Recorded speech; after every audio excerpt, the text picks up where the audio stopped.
Hello, and thank you for joining me. This is Chapter 1 of Nero the Gnome. Nero tapped her foot while her papers were inspected. It took a special kind of gnome to tolerate the bureaucracy of internal affairs. Positions like Equipment Requisition Supervisor were rotated through quickly. New hires either quit or stuck with it long enough to get promoted. Glancing down at Hishik's name tag, Nero could tell he was one of the former. Rather than gleefully attacking each piece of information as a hurdle to be overcome and checked off, each one was a possible mistake that he worried about navigating correctly. He won't last long, she thought. As he trembled and referenced his ledger, she coldly took in her surroundings. Everything was in a standard configuration for the season. The Civic Planning Committee was a testy bunch.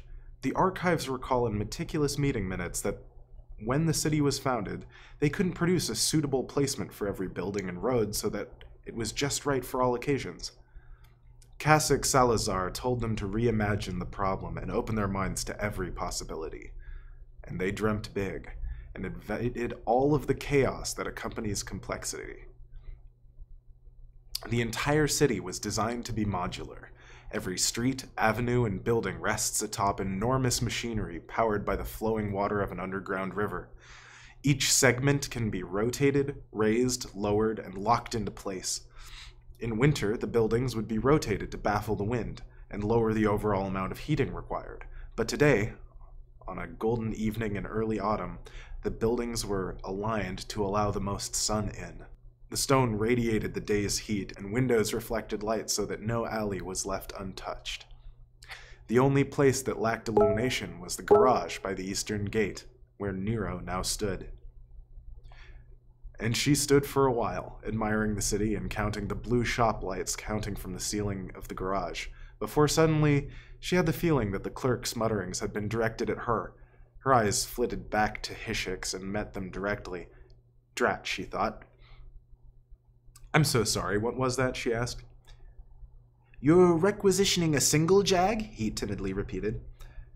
"Yes, and sooner rather than later would be preferable." She tapped her badge beneath her coat. "I am late for my patrol." "Oh, yes, of course," he sputtered, and began to dart to a panel filled with buttons and levers.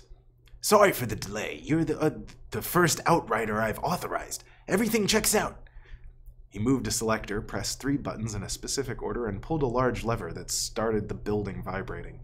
One wall of the garage began spinning alert lights and sounding grating, insistent tones. Through a tangle of support arms, live wiring, and repair appendages along the left wall, a single, solid obelisk rose along tracks. The entire chrome surface gleamed, save for a network of symmetrical hairline grooves in its reflective surface, and a diamond-shaped hole 2/3 of the way up.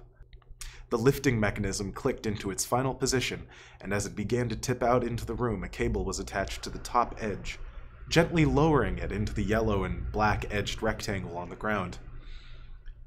Nero reached into her bag and produced her resonator, while stepping up gingerly onto the silver slab.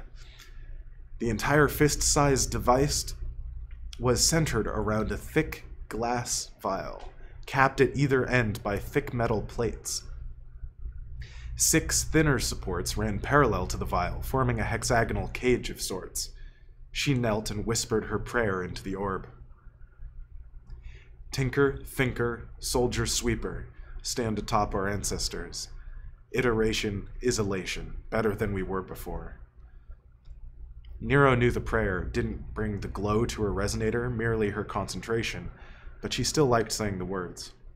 Her people were constantly uprooted and cast out over the past 3 centuries. Nero had spent her life in the city, but some elder people still remember the atrocities that had been visited upon them as children. The gnomes were an entire civilization that went from nomadic survival to technological superpower in 4 generations. She felt it was her duty to defend her people's claim, her city. That passion lit the fire in her machine. She lowered her resonator, glowing blue, into the diamond-shaped slot. When she let go, it hovered, suspended as if in gently spinning water. The blue glow suddenly popped through every groove in the jag, and there was sound of 1,000 pairs of scissors opening at once.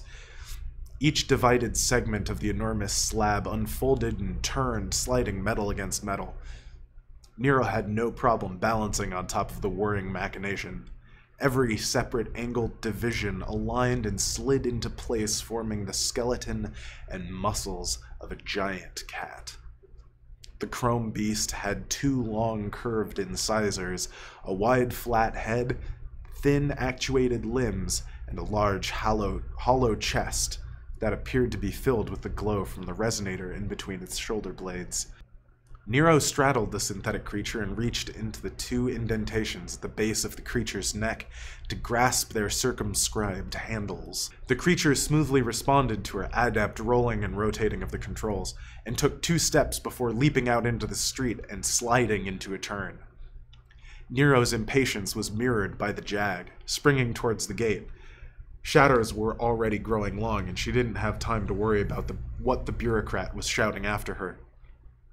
She pushed forward hard, and they sprinted forward, past bakeries, ceramicists, enamelers, and domiciles. The ground leveled only a few hundred feet from the gate. Guards shouted their greetings after her, but they were lost in the speed and the wind. She turned her gaze back along her flight vector in the east road. Precious minutes of sunlight were slipping up the mountains ahead of her as shadows pooled in their valleys. She gripped the sides of her machine with her legs and drove the machine into a tireless gallop. Few gnomes got the big picture. It was easy to get fixated on your job or your task and not see how all the pieces fit together. The entire city and its people were interlocking cogs in a grand design. She flew past the golems tasked with harvesting and fertilizing fields of grain. She gave the hulking carrier hexapods going towards the city a wide berth, as to not make them slow or reroute for her safety. Each one of them had a spark somewhere, driven by someone who saw the task needed doing, just like her Jag, just like her. She reached the last repair station on the eastern road that marked the end of the road network. Pulling back on the controls and slowing her Jag to a halt, she glanced at her chronometer and did some quick math and concluded that she wouldn't get back in time for the shift change at check-in. She was sick of what's-his-face anyway. She glanced back and saw her city, still half illuminated, and the rest of the valley in warm darkness. Maybe she could see that mechanic on this evening garage shift. Suddenly, being late seemed like the better option. Her new plan transformed the shadows creeping up the hill before her into a challenge. Thrusting her hands forward, she made haste for the summit. Galloping titanium claws beat in time with her adrenaline-infused heart. The Jag slowed on uneven terrain, slipping once or twice, fueling the danger she felt, and driving her cautiously onward. She made it to the ridge, but had yet to summit. Night was a blurred line just seconds behind her, so she pushed on. Slowing to a victorious trot, she dismounted and stood in the last drops of day. Sunlight warmed her through her long, warm riding coat. She threw her head back, letting loose a wolfish howl. Triumphantly, she leaned against her Jag, realizing she was quite dizzy. She took a long drink from her canteen and wiped her mouth on her sleeve. She followed the tracks through the dirt and patchy grasses to the road and followed it all the way back to the east gate. She felt the same draw she felt earlier with the clerk.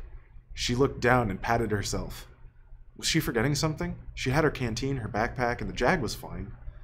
Frozen in indecision, she heard a faint cry. Wheeling around, searching for the source, she heard a voice.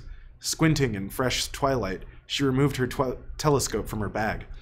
Popping the leather cap and drawing the interlocking brass tubes to their full length, she peered north. There was a single line cut through the grass, heading south towards her. She recalled the stereotypes about dwarves. Her experience was that they favored larger-scale machinery, firearms, drinking, and contrary to what she saw now, hated running. Thank you for joining me for Chapter 1 of Nero the Gnome. I've got a little more typed up, but if you want to hear more, pester me about it, and I'll write more.